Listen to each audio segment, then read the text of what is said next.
Hi, Pat.falvey here, and today I'm going to talk about the logistics of bringing a charity group, a corporate or team groups out into the wilderness and climbing mountains or in any event that we're doing here. The logistics are the same. Let's take an example. I have 60 people going onto the hill. What we will do is we will split those up into 3 teams of 20. And each team will have their own leaders and sweepers, and they will all, however, come together in one group to climb a mountain or to do an event. Each person, when they come, there will be a board of which they will see their number and also the team they belong to. They will be, say for instance, with the 60, there's a green team, a blue team and a red team. Each person will be given a lanyard, and the lanyard is to be held all day by that person, and what's on the lanyard will be their name, their number and the colour of the team they belong to. Also, there will be on the back the weather conditions and the place that they are to meet up in relation to an air code and emergency numbers. This is very, very important to have when you're going out and to hand back when you come back, because then we can actually tick the people off so that nobody is lost and everybody is back to safety. Each team, when they're going, and each person will be given a vest. These vests will be graded, as I say, into 320s if it's 60, and we can go up to 100, but this is a red vest, and this mainly is to identify as people are going up the mountain that they are in each of the groups, and it's way easier to keep count. Can you imagine trying to keep count of 60 people? So by breaking it into 20s, each team leader of each group can count them quite easy. Before we leave or before we start the event, everybody, should have all their gear on and ready to go. When we're doing logistics in the mountain, it's very hard to get everybody moving at the same time. So this brief is to ensure that everybody knows the logistics that's involved in relation to getting there and getting moving, because we have to move fast. Most of the events will take between 6 and 8 hours. So you can well imagine, like, if it takes 2 hours to get organized, that actually only adds up the time. So efficiency and moving fast and people knowing what they're doing is very, very important. So that deals with the logistics of the gear we're wearing in relation to the teams. The other thing is that's very important. This is an adventure sport.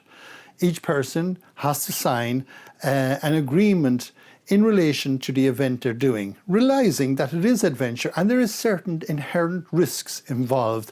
And we will brief in relation to what those dangers are in our safety brief that we have. And each person, when they go, will know that they are taking responsibility for themselves as guides and as leaders. We, a lot of the time, don't meet all of the people. So we have to give that self-responsibility back to the person, back to you, in relation to taking on these adventures. Now I'm going to explain to you the logistics of the operation of the day. When we arrive at base camp, that will be our start point. All the groups will get into their themes, like blues, greens and reds, and then we leave. When we're leaving, we do a head count yet once again to ensure that we have the right numbers. Every 15 minutes to 1 hour, we will stop and give a briefing and to ensure that everybody is okay. When we're walking as a group, we will be ensuring that we walk to the slowest person so that everybody is together. This is for safety, so that we move en masse together and keep the team tightly packed. When we stop at 1 hour intervals, we will then divide into the 3 teams again, about 20-30 meters apart, so as that when we move to the next section, we can have a head count again and ensure everybody is there. If the group splits in between, in other words, if it tails out, each of the guides will both have a radio and a whistle that they can make communication from the top to the end to ensure that we stop and we all compact together. 2 minutes before we leave from lunch or these breaks, we will blow a whistle to notify everybody that we're ready to go. On the mountain or on any event, it is crucial that everybody moves together, because sometimes this can be the most frustrating as people are stragglers. So direction will be given in relation to this. As we move up the different sections of the mountain or in the event, guides will be in place at the most steepest sections so that can help people to get over them. Now, in mountain weather, we never know what way the weather is. So therefore, we are dependent upon you to ensure that everybody is dressed for the occasion. And of course, before you leave, you will be given a weather forecast. And a week before, you will be given an email to ensure that you know what the conditions are for the event that we're running. What I love is when we operate as a team and we all move together and we have an objective, we take it, Carrauntoohil, highest mountain in Ireland. And when we reach the top as a team, the euphoria is amazing because everyone have achieved their goal together.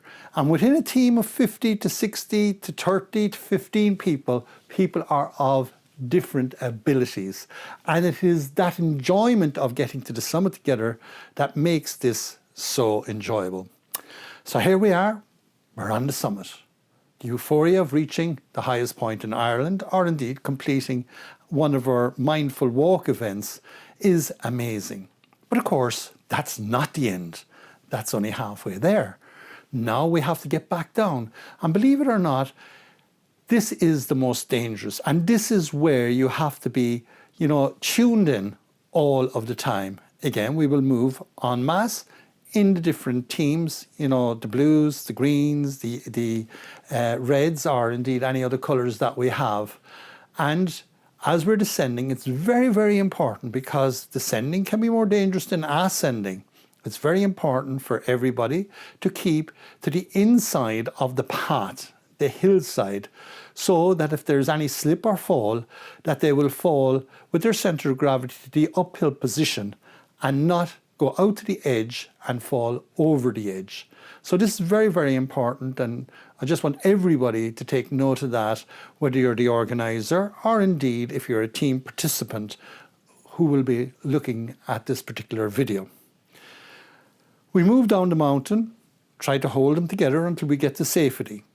Right? Once we get to safety, we do a head count again, ensuring that everyone is off the dangerous sections of the mountain, and then we make our way back to base camp, where each person will hand in their lanyard, like here, and they will be ticked off to ensure there's nobody left on the mountain, and also their vest. Please ensure that you do hand them back so that we can, have these for the next time for other team members. And that will be, hopefully, everybody safely off the mountain. So now that's it. In other words, there's the sign-in, there is the participant agreement, there is your lanyards and your vest that you will get. And what I do hope is when you're climbing with Pat.falvey Irish and worldwide events, and we've been doing these since 1995, that you and your team have a great time. On that note, I hope you'll get something from this. Pat.falvey, over and out from the Mountain Lodge.